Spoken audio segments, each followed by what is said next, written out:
Doctor Dipesh Mevani. मैं समझता हूँ कि अब आप लोगों को मुझे इंट्रोडक्शन देने की जरूरत नहीं है, because we are family now. एक एरो तीर जैसा बना है, वो दिख रहा है आप लोगों को जो मूवमेंट ले रहा है? ओके। तो ये देखिए, एक जगह एक दिखाया हुआ है ट्रॉमा, जब हम गिर जाते हैं। एक जगह हैवी लिफ्टिंग। आप देखिए वो जो पोजीशन उन्होंने बनाई है ना, लाइक झुक के कुछ उठा रही है वो लेडी, वो गलत पोजीशन होती है। आप जब उस पोजीशन में कुछ हैवी उठा लेते हैं तो आपकी जो ये बैक है, वहां पर एक तान पड़ता है, तनाव आता है और चीजें खिंच जाती है, वहां पर बैक पेन स्टार्ट होता है। थर्ड थिंग है, आप नॉन मैकेनिकल डिसीज प्रोसेस, जैसे किडनी स्टोन है, जो मैकेनिकल नहीं है, जैसे हम उठा रहे हैं, कुछ टूट गया, कुछ बैंड हो गया, या कुछ चीज दब गई, वो मैकेनिकल है। नॉन मैकेनिकल जैसे किडनी स्टोन हो गया, बहुत बार पैंक्रियाटाइटिस होता है या पैंक्रियाज में इंफेक्शन होता है, तो आपको बैक पेन होने लगता है। बहुत सारे ऐसे कंडीशन जहाँ पे बैक पेन आता ही है। गैस, बहुत लोगों को गैस होती काफी, तो वो होता है।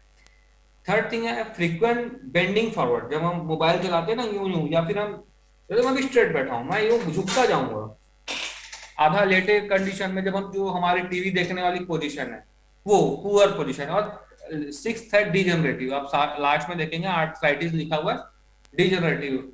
एक यूं यूं बना हुआ है और डिस्क के बीच में कुछ तो लगा हुआ है। वहां पर क्या होता है, एज के साथ में आपकी हड्डियां कमजोर होने लगती है, आपकी बॉडी जब बुढ़ापे को जाती है आपकी बॉडी, तो वहां पर ये दिक्कतें आती है ना। ये एक चीज हो गई। दूसरा एक कारण और है। ये वाली इमेज क्लियर है आपको? अब मैंने जो सेकंड इमेज शेयर की, क्लियर है आपको? थम्स अप करके बताते जाइए। क्लियर है?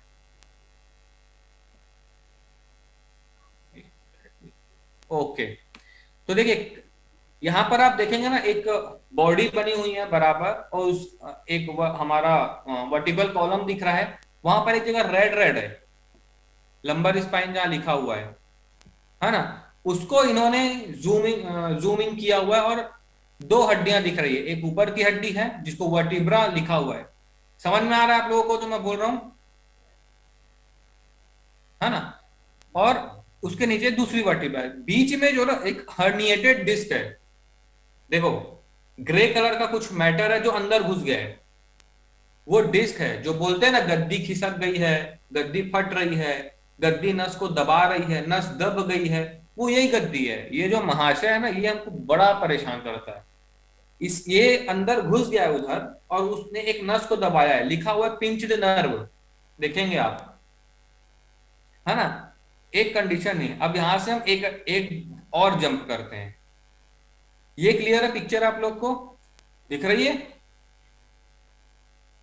दिख रही है बराबर, जो मैंने थर्ड वाली की है?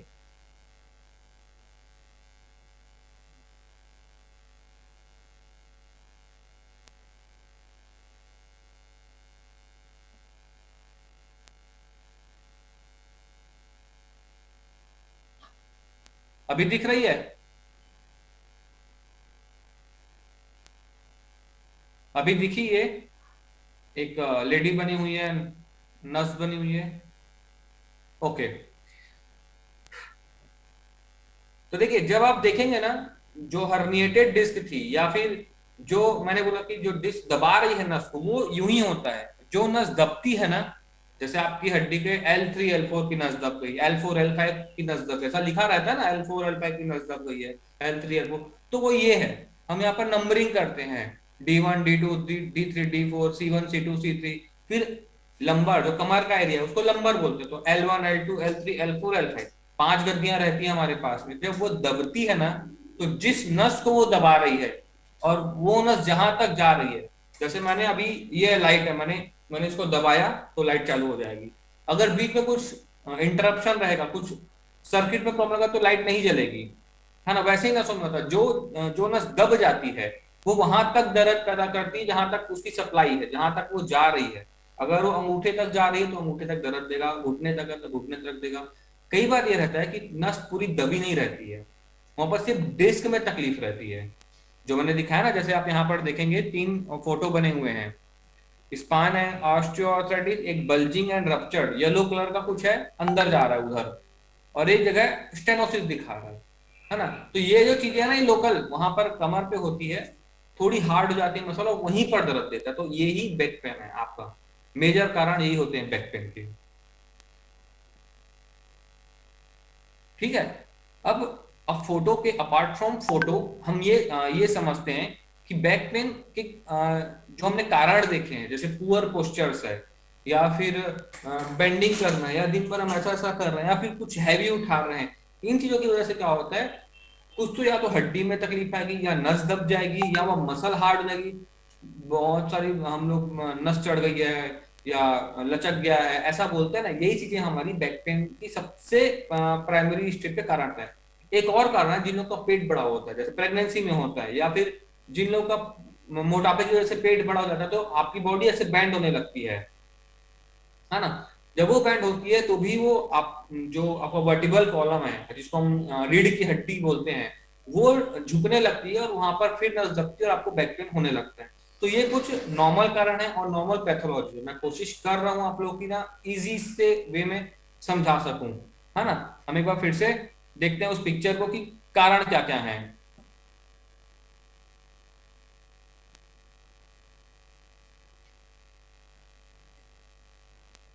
ठीक है, तो ये कारण है। आप गिर गए, ट्रॉमा हो गया, तो बैक पेन आ सकता है। आपने कुछ झटके से हैवी उठा लिया तो आ सकता है। बहुत ज्यादा पोस्चर्स गलत हैं, झुक के चल रहा है, झुक के बैठा हुआ है, टेढ़ा मेढ़ा बैठ रहा है तो है। या फिर एज के हिसाब से आर्थराइटिस हो गया। तो जो मैंने बाकी पिक्चर दिखाई थी जहां पे नस दब रही थी, या दो हड्डियों के पीछे गद्दी अंदर घुस रही थी, या कुछ क्रैक हो रहा था, वो चीजें नसों को डैमेज करती है और पूरे पैर तक वो दर्द आता है। ये नॉर्मल बैक पेन है। इसमें तरह तरह के आ सकते हैं। किसी किसी को सिर्फ बैक में दर्द देता है, किसी किसी को बहुत देर तक बैठे रहे फिर उठे तो बैक में दर्द देता है, किसी किसी को दिन भर दर्द रहता है, किसी किसी को वो दर्द पैर में आता है, किसी किसी को झिंझनी होने लगती है कि नहीं थोड़ी देर बैठ रहा हूं तो पैर में झिंझनी हो जा रही है। तो ये तरह तरह के तकलीफें हमको इसमें दिखाई देती है। अब हम इसमें क्या करेंगे, हम इसमें हमारे कुछ प्रोडक्ट्स हैं, हम उसको देखेंगे वो प्रोडक्ट यहाँ पर एग्जैक्टली क्या काम करेंगे। ठीक है, हमने यही प्रोटोकॉल बनाया कि हम प्रोडक्ट देखेंगे, कैसे काम करेगा, क्या काम करेगा वो समझेंगे।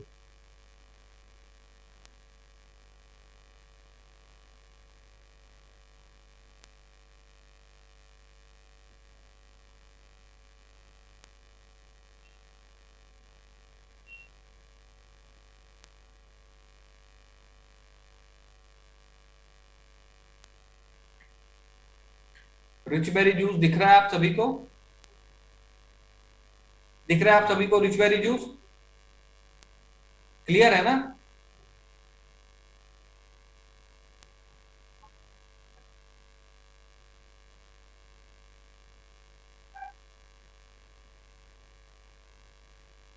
तो कब जहर दिख रहा है?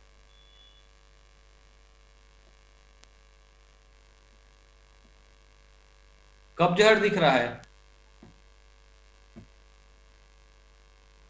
ओके ठीक है, कब जहर से ही स्टार्ट करते हैं।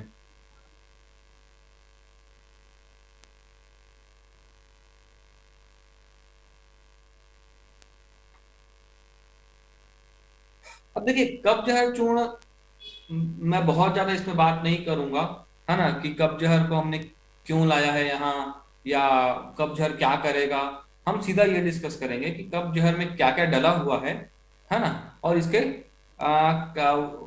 काम क्या क्या है इस बैक पेन में। ठीक है, कब जहर में ह- हरड़ है, बहेड़ा है, आंवला है, सोट, काली मिर्च, पिपली, रॉक साल्ट है, ब्लैक साल्ट है, सनाए हैं, निशोत है, मुलेठी है, गुलाब पत्र है, सौंफ है, छोटी इलायची और सुहागा है।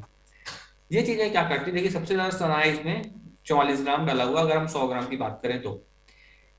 कब जहर हम क्यों ले रहे हैं, क्योंकि पेट साफ करना ना बहुत जरूरी है। जब हम देखिए हमारे आप बैक का जब संबंध देखेंगे तो हमारी अतड़ियों के साथ में बैक का संबंध होता है। बहुत बारी क्या होता है, बहुत से लोग पेट साफ नहीं होता है, लाइक उनसे पूछेंगे आपके पेट साफ होता नहीं, ठीक है, हो जाता है, होता है लेकिन मजा नहीं आता, असमाधान है, ऐसे क्वेश्चन ऐसे आंसर्स करेंगे लोग।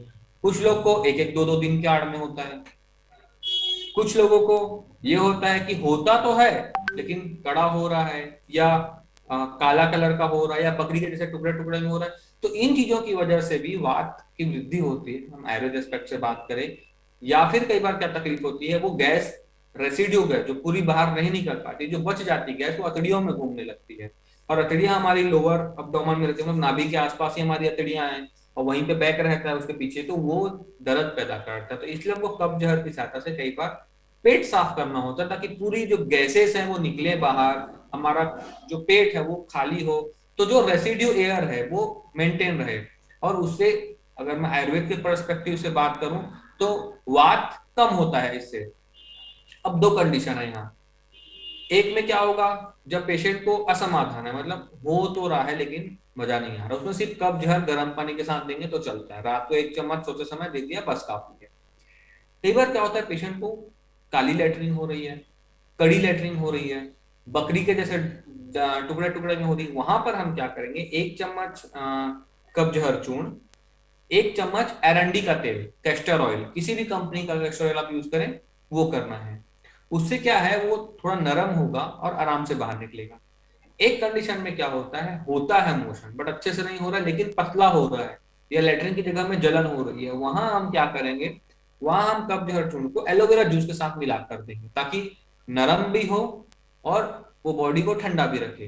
तो इतना कब्ज हर का हमारा इतना ही काम है, लेकिन कब्ज हर इसके अलावा क्या क्या काम करेगा, ये मोशन को, गंदगी को बाहर निकालेगा, अतड़ियों के मूवमेंट को आराम लाएगा, है ना, आपके जो पाइल्स के चांसेस है उसको कम करेगा, गैस जैसे मैंने बोला जो रेसिड्यू गैस बचती उसको बाहर करेगा, आपकी भूख की वृद्धि करेगा ताकि आप बराबर खाना खा सके, बराबर खाना खाने की वजह से आपको बराबर न्यूट्रिशन मिले और नसों को पोषण मिले, एसिडिटी को भी कम करता है। समहाउ क्या होता है, जैसे जैसे आपकी बॉडी में एसिडिटी बढ़ने लगती है ना, आपकी बॉडी पकने लगती है, खराब होने लगती है, तो उस चीज को भी मेंटेन करना इसका काम है।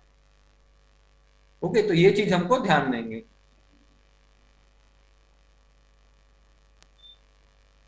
इसके बाद हम देखते हैं rich berry juice.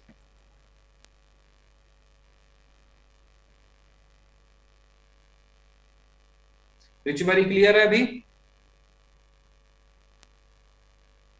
Rich berry clear है?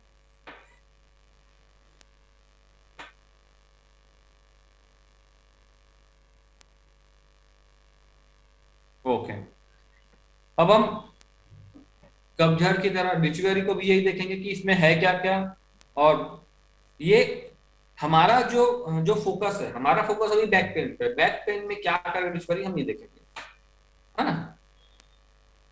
हम सब जानते हैं रिच बेरी में तरह तरह की बेरीज मिली हुई है, like acai berry, goji berry, blueberry, mulberry, cherry, cranberry, omega 6 and 9, vitamin C, इसके अलावा और भी हमने दवाइयां मिली जैसे एलोवेरा, अश्वगंधा, मुनगा, त्रिफला, टर्मरिक, आंवला, स्प्रुलिना, ये चीजें हैं। लेकिन ये तो है, तो अब इसका बैक पेन से क्या संबंध है भाई, क्वेश्चन तो आता है ना दिमाग में, ये तो ठीक है सर, लेकिन बैक पेन का कुछ तो बात ही नहीं निकल रही है। इसमें क्या होता है, रिच बेरी में आपके 200 से ज्यादा एक्टिव इंग्रेडिएंट्स है जो आपके बॉडी को एमिनो एसिड से मेंटेन करेंगे, पॉलीसेकेराइड से मेंटेन करेंगे, फैटी एसिड से। अब ये करेगा क्या, जैसे जैसे नस, जब नस ज्यादा दबती है या नस डैमेज हो रही है, या फिर एक एज के बाद में नस का डिजनरेशन, मतलब बुढ़ापा आ रहा है तो नस भी कमजोर हो रही है, उसको मेंटेन करती है। सेकेंड थिंग क्या होता है, ये आपकी बॉडी की सेल्स को मेंटेन करती है। जैसे क्या होता है, जब दो डिस्क के बीच में जो गैप रहता है, गद्दी जो रहती है, वो हर्निएटेड, मतलब आगे निकलने लगती है, उस चीज को वहां पर कुछ अगर कमी है, या फिर कई बार क्या होता है, आपकी जो नस जहां से निकल रही है वो जो जगह है वो नैरो हो जाती है, छोटी हो जाती है, वहां पर न्यूट्रिशन पहुंचा तो उसको मेंटेन करती है। कई बार टॉक्सिन्स जमा हो जाते हैं, उसको मेंटेन करती है। कई बार मसल्स में टॉक्सिन जमा होते हैं तो वो हार्ड होने लगती है। भाई मेरी, अगर मैंने आपकी उंगली नॉर्मल पकड़ी है वहां तक ठीक है, अगर मैं जोर से दबा दूं तो ब्लड सप्लाई बंद हो जाएगी, नीली पड़ने लगती है। हमने बहुत बार क्या होता है, हम रबड़ बांध के देखते हैं अपनी उंगली में क्या होता है, तो नीली पड़ जाती है ना अपनी फिंगर, वैसे ही होता है। आपको जब प्रॉपर मूवमेंट नहीं मिलता है तो वहां पर डैमेज होने लगती हैं चीजें। तो इसमें अब इसका काम क्या आता है, इसका काम डायरेक्ट नसों पर आता है, हड्डियों पर आता है, प्रोटीन सिंथेसिस होता है, ताकि आपकी जो सेल डैमेज हो रही है वो जल्दी जल्दी जल्दी जल्दी बन सके, है ना, और जो अगर नस भी डैमेज हो रही है वो भी जम सके। सेकंड थिंग क्या होता है, आपकी नसों का जो मूवमेंट है, मतलब जैसे मैंने बटन दबाया और लाइट जली, ये मूवमेंट भी क्लियर रहना चाहिए, इसके बीच में कुछ इंटरप्शन ना है। जो हमारे एक्सॉन्स और न्यूरॉन्स होते हैं उनको बराबर न्यूट्रिशन मिलता रहे। जैसे भाई अगर मैं आपको बोलूं, आप आपकी गाड़ी को 100 किलोमीटर चलाना है तो आप पेट्रोल भी वैसे ही भराओगे, है ना। ये तो नहीं कि 20 रुपए का पेट्रोल भरा के आप 100 किलोमीटर गाड़ी चला रहे हो, तो पॉसिबल नहीं है ना। न्यूट्रिशन चाहिए बराबर। वैसे ही बॉडी के साथ होता है, हम लोग को न्यूट्रिशन चाहिए रहता है ताकि हम नसों को ताकत दे सकें, हड्डियों को ताकत दे सकें, अपनी मसल्स को ताकत दे सकें, ताकि वो अननेसेसरली हार्ड ना हो या डैमेज ना हो या अपने फंक्शन से पीछे ना हटे। तो ये चीजें करनी होती है।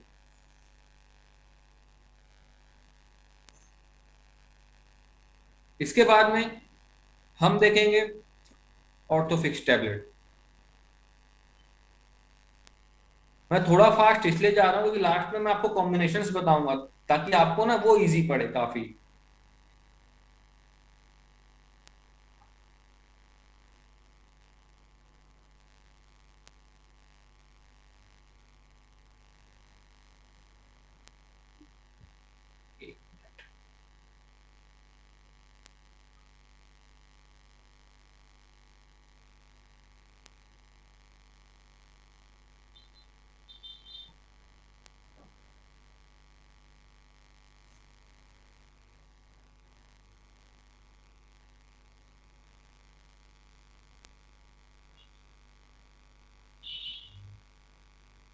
ऑर्थोफिक्स क्लियर है, दिख रहा है ऑर्थोफिक्स आप लोगों को?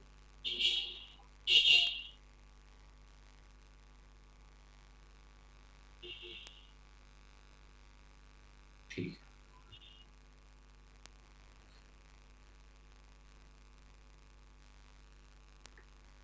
अब रिच बैरी की तरह हम इसमें भी यही देखेंगे कि हम ये काम क्या करेगा भाई ऑर्थोपिक्स। अब यहाँ पर देखिए दो चीजें दिख रही है, रूमेटाइड आर्थराइटिस और ऑस्टियोआर्थराइटिस। रूमेटाइड आर्थराइटिस में क्या होता है, आप हम जब बहुत सारा खाना, मैं दही खा लिया, प्रोटीन खा लिया, मैं फ्रूट खा ले रहा हूँ, मैं ड्राई फ्रूट खा लूँ, कमजोर हो गया हूँ, जब ये मानसिकता के साथ हम बहुत सारा खाने लगते हैं, वो पचता नहीं है ना, तो टॉक्सिन जमा होते हैं। जैसे क्या है, आप अपने पाइप, जो पानी का पाइप है, मेरा फेवरेट उदाहरण है वो, आप अपने पानी की पाइप से नाली का पानी गुजार दीजिए, 3-4 दिन में ब्लॉक हो जाएगा। मानते हैं गंदगी से वो चिपक चिपक के आपके पाइप की जो नली है वो पतली हो जाएगी। वैसे ही होता है, हम जब जरूरत से ज्यादा भोजन करते हैं या जरूरत से ज्यादा उल्टा सीधा खाने लगते हैं तो वो टॉक्सिन्स हमारी बॉडी में पूरे डाइजेस्ट नहीं हो पाते, या इनडाइजेस्टेड फूड मटेरियल बहुत सारे टॉक्सिन्स बनाने लगता है। वो टॉक्सिन्स क्या होता है, अब सर घुटने में ही क्यों आ रहा है या कमर में ही क्यों आ रहा है? क्यों? क्योंकि हम वैसा काम करते हैं, अगर मैं दिन भर बैठा हूँ और मैं दिन भर दही खा रहा हूँ, दूध खा रहा हूँ, या फिर कुछ काम ही नहीं कर रहा हूँ, सिर्फ खाते जा रहा हूँ, तो मेरा सबसे ज्यादा काम मेरी कमर के साथ, क्योंकि मैं बैठा हुआ हूँ, तो सबसे ज्यादा काम मेरी कमर कर रही है, तो मेरी कमर में ही जाके टॉक्सिन जमा होंगे और वहां की जो मूवमेंट है उसको रिस्ट्रिक्ट कर देंगे। अगर मैं चल रहा हूँ तो रुकने जाएंगे, है ना। अगर आप दिन भर सोच रहे हैं तो आपको कुछ तो भी दिमाग में फंक्शन में दिक्कत आती है। स्मोक कर रहे हैं तो फेफड़े में दिक्कत आ जाएगी। पानी कम पी रहे हैं तो किडनी में दिक्कत आएगी। तो जहां पर जो बॉडी जिसको सबसे ज्यादा यूज करती है टॉक्सिन, भी सबसे ज्यादा वहीं पहुंचता है। क्यों पहुंचता है? क्योंकि सबसे ज्यादा ब्लड सप्लाई वहीं होती है ना। भाई हम अगर आपके पास 10 घोड़े हैं तो आप उसी को सबसे ज्यादा खाना खिलाओगे तो सबसे ज्यादा दौड़ रहा है। भाई जो खड़ा है उसको तो थोड़ी ना खाना खिलाओगे। वैसे ही बॉडी भी करती है, अगर वो देख रही कि कमर का ज्यादा काम हो रहा है तो कमर के पास ब्लड सप्लाई ज्यादा भेजती है, लेकिन आपके ब्लड में ऑलरेडी इनडाइजेस्टेड फूड मटेरियल है, टॉक्सिन्स है, तो वो भी वहां पहुंचते हैं और वो चीजों को डैमेज करने लगते हैं। इससे रूमेटाइड आर्थराइटिस होता है, वहां पर टॉक्सिन जमा होकर के जकड़ लेते हैं, वो रूमेटाइड आर्थराइटिस है। ऑस्टियोआर्थराइटिस क्या होता है, आपकी बॉडी में एक लंबे समय तक बुढ़ापा आ रहा है या आपको बराबर न्यूट्रिशन नहीं मिल रहा है तो आपकी वो चीजें डैमेज होने लगती है, वो ऑस्टियोआर्थराइटिस है। अब मैं ये क्यों बता रहा हूँ, तो कि ये कमर की हड्डी में हो जाता है, कमर की हड्डी में हो जाता है, मसल्स में हो जाता है। तो वहां पर ये एक दर्द का कारण बनती है, या फिर बोलना चाहिए वो नसों को दबाने का कारण बनती है, या फिर वो ऐसे सिचुएशन क्रिएट करते हैं जिससे हमको कमर का दर्द महसूस हो, है ना। तो ये चीजें आती है, इन चीजों को एक्शन ऑर्थोपिक्स करता है। कैसे एक्शन करता है? Orthopix tablets helps to improve the blood supply, जैसे मैंने बोला, to the joints and restore the ingredient of blood vessels. मैं बोला कि गंदगी को हटा करके जो प्योर ब्लड है वहां पर वो पहुंचाएगा। सेकंड थिंग क्या करेगा, इसके अलावा जो दर्द है या जो जो सूजन हुई है या जो कड़ापन वहां पर आया है, उन चीजों को भी साइमल्टेनियसली कम करते जाता है। अब इसमें भाई क्यों क्यों इतना काम करेगा, तो इसमें रासना है, सौंठ है, एरंड मूल है, पुनर्नवा है, बोक्षुर है, चोक चीनी है, अश्वगंधा, अमलतास है। रासना से लेकर के अमलतास तक ये सभी चीजें ताकत देने वाली है। गुग्गुल है, ये दर्द को कम करता है, सलाई गुग्गुल दर्द को कम करेगा। महावात विध्वंस रस भी दर्द को, इसको आयुर्वेदिक पेन किलर बोल दें तो गलत नहीं होगा। इसके साथ है एकांग वीरस, मतलब एक अंग को वीर करेगा। ये मतलब एक वहां पर बहुत ज्यादा न्यूट्रिशनल पहुंचाता है, पोषण पहुंचाता है एकांग वीरस, ऐसा इसका काम है आयुर्वेद टेक्स्ट में। अब इसके बेनिफिट्स क्या क्या आएंगे, वहां पर अगर कोई सूजन है कमर के एरिया में, ये आपके घुटने के लिए भी वही है और कमर के लिए भी वही है, क्योंकि कमर में भी हड्डी का ढांचा है, घुटने में भी हड्डियों का ढांचा है, तो वहां पर भी आप सूजन को कम करेगा, आपके दर्द को कम करेगा, वहां पर जो ब्लड सप्लाई नहीं हो रही वहां उसको बढ़ाएगा, जो टॉक्सिन्स एक्स्ट्रा जमा हो गए उन हड्डियों के आसपास में जो उसकी मूवमेंट को कम कर रहे हैं उसको हटाएगा और आपको रिलीफ देगा, है ना। तो ये हुआ हमारा ऑर्थोफिक्स।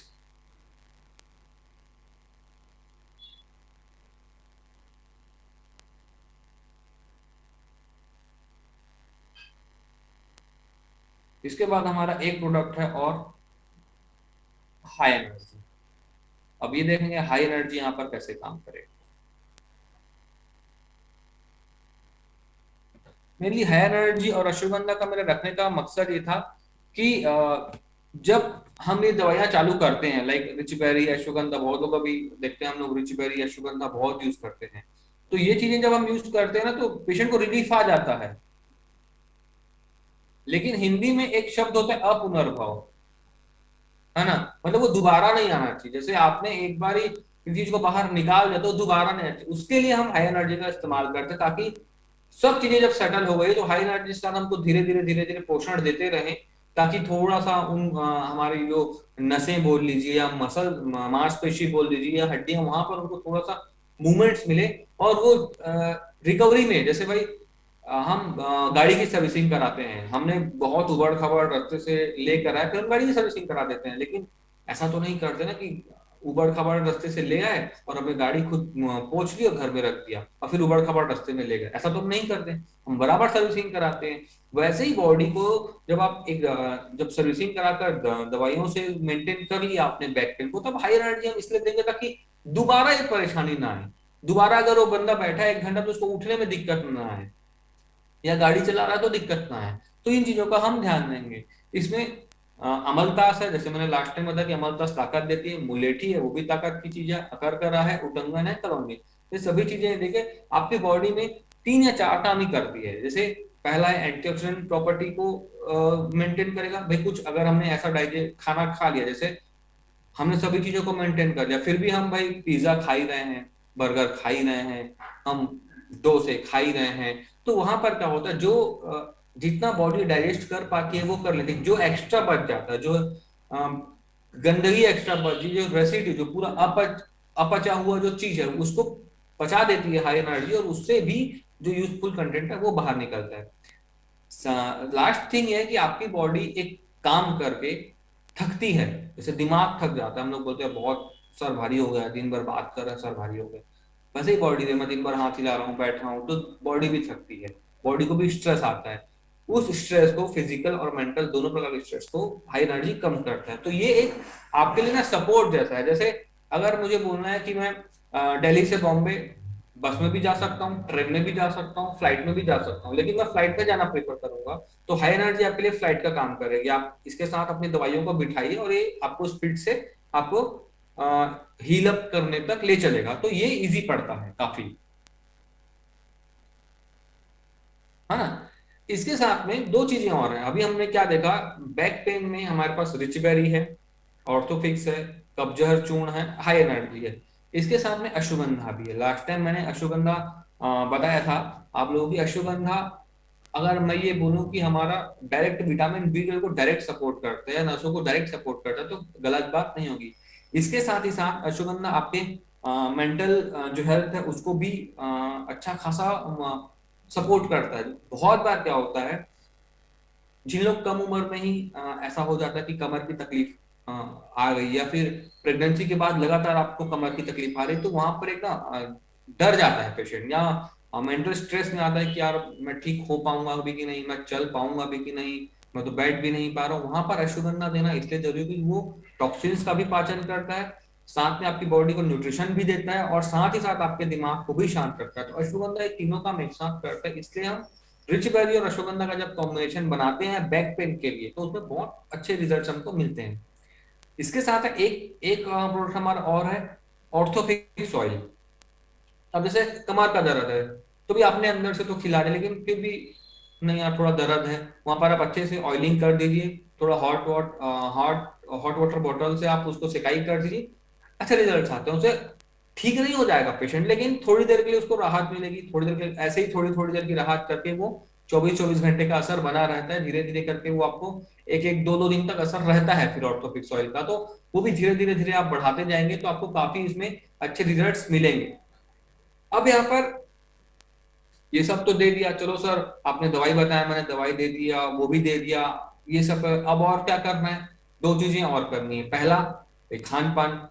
खान पान में हमको ये ध्यान देना कि बहुत ज्यादा तीखा नहीं खाए पेशेंट, बहुत ज्यादा चना नहीं खाए पेशेंट, या बहुत ज्यादा ठंडी चीजें ना खाए। क्यों? क्योंकि ये तीनों चीजें वात बढ़ाती है, इन तीनों चीजों से वात बढ़ेगा। चना है ड्राइनेज बढ़ाएगा, ड्राइनेज बढ़ेगी आपकी बॉडी में तो जो उस हड्डियों का या गद्दियों का बोलना चाहिए जो लुब्रिकेशन है या फिर वहां पर जो एक चिपचिपा पदार्थ है जो स्टेबल रखता है वो खराब होगा। साथ में ठंडा पानी से वहां जकड़न आएगी, स्टिफनेस आएगा, अकड़ेगी वो जगह। तीखा खाएंगे, तीखा खाने से दो चीजें होती है, एक आपका सबसे पहले तो आपका अतड़ियों पर डैमेज करेगा, पेट खराब होने लगता है, वात भी बहुत जल्दी बढ़ता है। ये तीन चीजों को मेंटेन करना है। इसके बाद कुछ जो पोस्चर्स है, जैसे मैंने अभी बोला कि पेशेंट गलत पोस्चर्स यूज करता है ना। हम ये देखते हैं कि भाई अगर बैठा ही है तो उसको बोलना कि भाई दिन भर बैठे मत रहो, थोड़ा चलते जाओ, या फिर सर झुका कर बैठा या गलत पोस्चर में बैठा है या फिर उठाने के तरीके गलत हैं, तो उन चीजों को हम उसको मना करना कि भाई ये सब चीजें नहीं करनी है, ये चीजें आप थोड़ा समझिए, ये चीजें आपको नहीं करनी है ना। इसके साथ ही मैं आपको कुछ आसन बता रहा हूं, आप अभी देखिएगा, अगर बने तो फोटो खींच लीजिएगा, स्क्रीनशॉट कर लीजिएगा, कुछ आपको मैं आसन बता देता हूँ, वो करवाने ही हैं हमको person to person. Yoga poses clear है? 5-6 पोजेस क्लियर है आप लोगों को? दिख रहा है बराबर?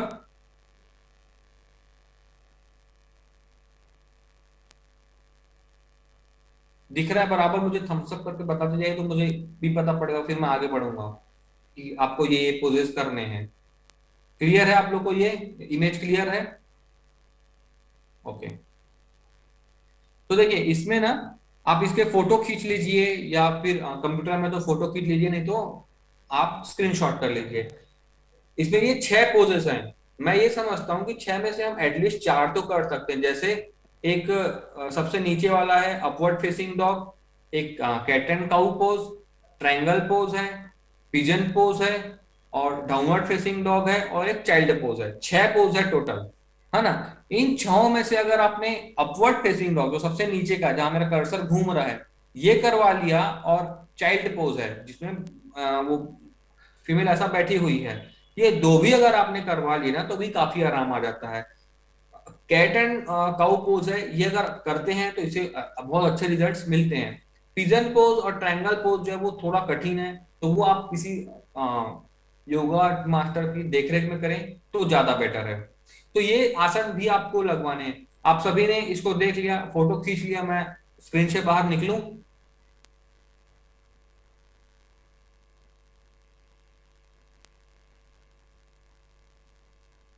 मैं फिर भी ये चित्रा मैडम को बोल दूंगा, आप लोगों तक ये पहुंचवा दूंगा मैं, ठीक है। तो ये कुछ आसन है। अब हमारा प्रोटोकॉल कैसे सेट होगा? पहले हम पेशेंट से पूछेंगे भाई क्या स्थिति है, कमर का दर्द है, भूख कैसी लगती है, नींद कैसी आती है, पेट साफ होता है कि नहीं। यहाँ से फिर हम प्रोटोकॉल स्टार्ट करेंगे मेडिसिन का। अगर भूख नहीं लग रही तो पहले भूख बढ़ाइए, लीव एडिलिव, गैसो फ्री, गिलोय, आंवला, ये चालू करिए, है ना। उसके बाद में मेडिसिन। अब भाई भूख भी बढ़ गई, भूख भी ठीक है, तो ये पूछा कि पेट साफ होता है कि नहीं। फिर पेट साफ में मैंने 3 हिस्से बताए आपको, है ना। अभी अपन रिवीजन कर लेते हैं। 3 हिस्से बताए हैं, पहला क्या है, नॉर्मल पेट साफ नहीं हो रहा है तो कपझड़ चूर्ण देंगे। अगर जलन है पेट में और लेटरिन की जगह में जलन है तो एलोवेरा और कपझड़ देंगे। अगर कड़ा लेटरिन है, बकरी के जैसे लेटरिन आ रहा है तो एरंड तेल, कैस्टर ऑयल, उसके साथ में कपझड़ चूर्ण देंगे। तो ये हमको ऐसा प्लान आउट करना है। इसके बाद में अगर पेन बहुत ज्यादा है ना, तो आपको ऑर्थोफिक्स टेबलेट का इस्तेमाल करना है। वीकनेस बहुत ज्यादा है तो आप हाई एनर्जी का इस्तेमाल करेंगे। इन सबके साथ में आपकी अश्वगंधा और रिचबेरी कंपलसरी चलेगी। अश्वगंधा 2 गोली, 30 ml रिचबेरी, ये 2 बार देना है। अगर ज्यादा परेशानी है तो हम 3, 4, 5, 6 बार तक भी मैंने दिया है। तो वो हम डिपेंड करता है कि पेशेंट कितना सीवियर है, कौन सी पैथोलॉजी है, कहाँ कहाँ पर तकलीफ है। वो तो एमआरआई हम देख के ही समझ पाएंगे, लेकिन आप एक बेस ट्रीटमेंट ऐसा स्टार्ट कर सकते हैं भाई। देखिए एक बार अगर उसने परचेस कर लिया है कि रिचबेरी और अ, अश्वगंधा ले लिया है, तो हम डोज एडजस्ट कर सकते हैं। लेकिन अगर उसने कुछ कुछ दूसरा ही ले लिया है, सीवकथॉन ले लिया है, तो फिर वहां तकलीफ आती है। इसलिए मैं आप लोगों को बता रहा हूँ, इसलिए मैंने बोला कि जो मैं सर्कुलर दूंगा आपको, अगर मैं बैक पेन मिलता है तो आप ये 6 दवाई में से 4 भी दिलवा देते हो, तो वहां पर हम प्रोटोकॉल सेट कर सकते हैं। अगर आप पेशेंट बोलता कि नहीं मैं ज्यादा खर्च नहीं करना चाह रहा हूँ, तो आप अश्वगंधा और एडिलिव से भी काम चला सकते हैं, बट बहुत अच्छे रिजल्ट्स की उम्मीद हम नहीं कर सकते हैं। तो हमको यही प्रोटोकॉल सेट करना है। सबसे पहले बैक पेन के पेशेंट में उनका पेट देखना है, उनको मोशन कैसे हो रहा है ये देखना है, फिर पेन ज्यादा है कि वीकनेस ज्यादा है वो देखना है, और फिर मेडिसिन देना है। उसके साथ में उसको तीखा बंद करवाना है, चने बंद करवाने हैं, और ठंडा बंद करवाना है, ये चीजें। उसके बाद में पोस्चर है, अगर गलत पोस्चर में भाई, मैं अगर दिन भर अपनी मोबाइल के साथ में यूं बैठा हुआ हूं तो ये मेरी गर्दन जाएगी ही, इसको कोई नहीं बचा सकता, है ना। अगर मैं बैठा हूं अभी स्ट्रेट बैठा हूं और मैं झुकता जाऊं, ऐसा टिल्ट होता जाऊं, तो मेरी कमर जाएगी ही, उसको कोई नहीं बचा सकता, है ना। मैं, जो लोग जिम जा रहे हैं उल्टा सीधा जिम कर रहे हैं, उनको, उनकी कमर को नहीं बचाया जा सकता। तो सबसे पहले कारण को, भाई एक साइड से नल चालू है और आप बोले तो मैं बाल्टी का पूरा पानी निकालूं, तो पॉसिबल नहीं है। तो इस बात को हमको भी समझना है और पेशेंट को भी समझाना है, क्योंकि हम हम जड़ से इलाज करना चाह रहे हैं। ऐसा नहीं कि मैंने आपके पेड़ का थोड़ा तना काट दिया और फिर 2 महीने बाद फिर से डाली उग के आ गई कि यार क्या है, आपने दिया दवाई और फिर से वही चीजें हो रही। तो ये चीजें हमको ध्यान देनी चाहिए। जैसे मैंने बोला अपुनर्भव, मतलब दोबारा नहीं आना चाहिए। हमने अगर शिकार किया है तो वो बीमारी दोबारा उठ ही नहीं सकती है। हमको इस चीज का ध्यान देना है कि हाँ भाई, हमने दवाई दी है, हो ही नहीं सकता। आपको पता होना चाहिए कि भाई मैंने अश्वगंधा और रिचबेरी जिस थॉट से दिया है ना, वो वही काम करेगी। हो ही नहीं सकता कि रिचबेरी दूं और मेरा लूज मोशन हो जाए, पॉसिबल ही नहीं है। हाँ ये है कि भाई वो असर नहीं आ रहा है जो हम एक्सपेक्ट कर रहे हैं। ये हो सकता है 19-20 हो सकता है, क्योंकि किसी किसी पेशेंट में थोड़ा समय लगता है। तो इस प्रोटोकॉल के तहत ही हमको चलना है। मैं एक बार लास्ट बार प्रोटोकॉल आपको फिर से बताता हूँ। पहले हम पेट को देखेंगे, भाई पेट कैसा है, भूख लग रही नहीं है, लेटरिन हो रही नहीं, नींद आ रही नहीं, उसको देखेंगे। फिर हमें देखेंगे दर्द ज्यादा है कि वीकनेस ज्यादा है, वो देखेंगे, उस हिसाब से हम प्रोटोकॉल सेट करेंगे। थर्ड, जो वो कर रहा है या जो भी कर रही है वो पोजीशन, उसको हम बताएंगे भाई बहुत हैवी सामान नहीं उठाना है, या फिर ये पोस्चर आप मत करिए, वो बताना है। जो परहेज हमने बताई है वो करवानी है, और हमने जो आपको आसन बताए हैं वो करवाने हैं। उन आसन से क्या होता है, जैसे हर्निएटेड डिस्क है, डिस्क खिसक गई है या मसल हार्ड हो गई है, वो चीजें ना धीरे धीरे धीरे मेंटेन होने लगती है, तो आपका पेशेंट धीरे धीरे बैक पेन से बाहर आ जाता है। इसके बाद मैंने बोला था कि अब भाई और दर्द है, बहुत दर्द है, तो आप ऑर्थोफिक्स ऑयल लगा के वाटर बॉटल से या कपड़े से सिकाई करवाइए, उससे भी और अच्छे रिजल्ट आते हैं। क्योंकि मोर ओवर आपके पास पेशेंट दर्द में आता है, अगर उसका दर्द आपने एक दिन में ठीक किया, 2 घंटे के लिए भी, तो भी आपकी जीत है। क्योंकि अपन अपन जब पेशेंट को देखते हैं तो हम फोन पे बात करते हैं, या फिर आप दे रहे हैं तो आप डॉक्टर बीइंग अ डिस्ट्रीब्यूटर देते हैं, डॉक्टर नहीं है आप। तो उस बात की गंभीरता को समझना है, आपको ये बात बतानी है कि भाई मैं दे रहा हूं। हमने लेक्चर में देखा था, सर ने बोला था कुछ अगर लगता है तो हम आगे बात करेंगे, क्योंकि हम अभी 11:30 5:30 अवेलेबल है ना। इस बात को हम ध्यान रखेंगे। और जब भी बैक पेन का मिले तो एक्सरे और एमआरआई पूछिए, क्योंकि उनके पास रहता ही है। ऐसा कभी नहीं होगा, मार्क माई वर्ड, ऐसा कभी नहीं होगा कि आदमी को बैक पेन आज हुआ और कल आपके पास आ जाए। वो 2-3 साल से भोगेगा, सबके पास घूमेगा, उसके बाद भाई आप कुछ कर सकते हो ऐसा पूछने आएगा। तो उस बारे में हमको नहीं चला सुगंधा से काम ऐसा नहीं करना है, हमको पूरा प्रॉपर प्रोटोकॉल के तहत ट्रीटमेंट देना। मैं इसलिए बता रहा हूँ कि ये हुआ है पहले। बहुत लोगों ने यार नहीं चलो तुम रिचबेरी ले लो देखते हैं, ऐसा करके लोगों ने नाम खराब किया हुआ है अपना। तो इसलिए मैं प्रोटोकॉल बता रहा हूँ कि आपके पास इतनी मोटी फाइल के साथ पेशेंट आता है भाई, मैं सब जगह ढूंढ चुका हूँ, सब जगह घूम चुका हूँ, मेरे को सब पता है अपनी बीमारी के बारे में, आप क्या कर सकते हो, ये पूछने आता है पेशेंट आपसे। जब ये पेशेंट पूछने आता है तो आपका फर्ज बनता है कि आप पूरे प्रोटोकॉल के साथ में आगे बढ़े। ऐसा नहीं कि हवा में ट्रीटमेंट कर दी और चलो एक बोतल ही तो बेचनी है उसको दे दिया और फिर हम नजरें नहीं मिला पा रहे हैं, ऐसा काम नहीं करना है ना। तो इतना हमारा बैक पेन पे है। नेक्स्ट टाइम मैं कोशिश करूंगा कि और हम थोड़ा और एलोबरेट करें और जल्दी स्टार्ट करें चीजों को। और अगर इस पे कुछ दिक्कत आती है, आज के अगर सेशन में कुछ दिक्कत आती है, तो कल आप फ्रीली मुझ तक पहुंचाइए कि सर आपने ये बोला था, मेरे को यहाँ पर डाउट है।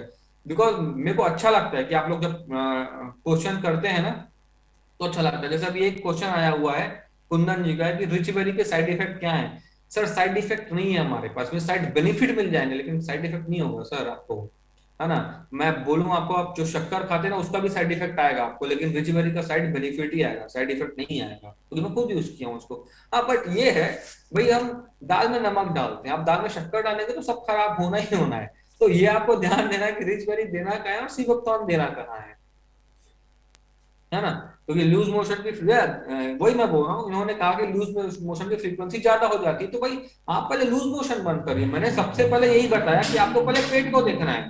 भाई जो बंदा आपके नॉर्मल डाइट को नहीं पचा पा रहा है, जो दाल चावल जो बचपन से खा रहा है वो नहीं पच रहा है, तो आप रिच बेरी की कहाँ बात कर रहे हैं। रिच बेरी में हमने इतनी चीजें मिला के रखी है, हमने उसको इतना रिच बना के रखा है ना। तो थोड़ा सा आपको इसी बात पे ध्यान देना है कि भाई डाइजेशन कैसा है। देने को तो सब खिलाया जा सकता है ना, बट डाइजेशन देखिए वो पचा पा रहा है कि नहीं ये देखिए, अगर पचता है तो सब दीजिए। और इसके साथ ही साथ आप सभी को कोविड के लिए भी, जैसे मैंने बताया था कोविड प्रोटोकॉल्स, वो स्टार्ट करवाइए, गिलोय खिलाइए, तुलसी खिलाइए, और धीरे धीरे स्टार्ट करिए, है ना। और सर मैं आपसे, आप कल एक बार 11:30 से 5:30 में कॉल करिए, है ना। और फिर हम डिस्कस करेंगे कि क्या तकलीफ क्या आ रही है। ठीक है। तो मैं ये सेशन यहाँ पर खत्म करता हूँ। आपको कुछ भी लगे, कुछ भी वॉट एवर, ऐसा मत सोचना कि सर ये छोटा सा क्वेश्चन है मैं सर से कैसे पूछूंगा, जो आपको लगता है ना आप वो पूछिए। मैं बिल्कुल 11:30 से 5:30 अवेलेबल हूँ आपके लिए। हम डिस्कस करेंगे आपको जो भी डाउट आता है। ओके। तो ये मीटिंग खत्म करता हूँ। आप सभी लोग अपना बहुत ख्याल रखिए और अपने आसपास वालों का भी बहुत ख्याल रखिए। Okay. Thank you very much. Good night everyone.